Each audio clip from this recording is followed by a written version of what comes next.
Hi മക്കളെ, വളരെ important ആയിട്ടുള്ള ഒരു കാര്യം നിങ്ങൾ ഓർമ്മിപ്പിക്കാൻ വേണ്ടി വന്നതാണ്.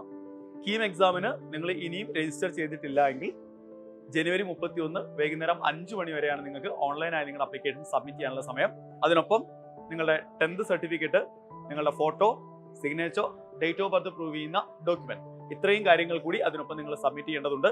മറ്റ് അനുബന്ധ രേഖകൾ, അതായത് സപ്പോർട്ടിംഗ് ഡോക്യുമെന്റ്സ് അപ്ലോഡ് ചെയ്യാനുള്ള സമയം ഫെബ്രുവരി 7-ാം തീയതി വരെയാണ്.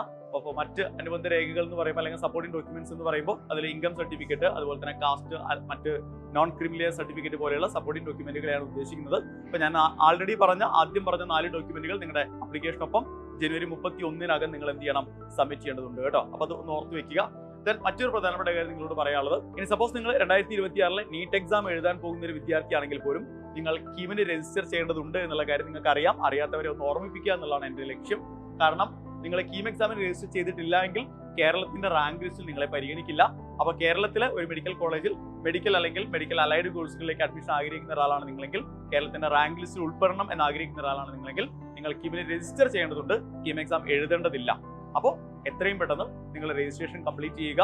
സപ്പോർട്ടിംഗ് ഡോക്യുമെന്റുകൾ വളരെ വേഗത്തിൽ തന്നെ അപ്ലോഡ് ചെയ്യുക. സോ ലേറ്റ് ആക്കരുത്. കാരണം ലേറ്റ് ആകും തോറും, അവസാന ദിവസം ആകും തോറും സൈറ്റിന് ഒരുപാട് പ്രശ്നങ്ങൾ ഉണ്ടാവാനുള്ള സാധ്യത നമുക്ക് അറിയാവുന്ന കാര്യങ്ങൾ തന്നെയാണ്. അപ്പോൾ ഓർത്ത് വെക്കുക, January 31 last date of application and February 7 supporting ഡോക്യുമെന്റുകൾ അപ്ലോഡ് ചെയ്യേണ്ട ലാസ്റ്റ് ഡേറ്റ്.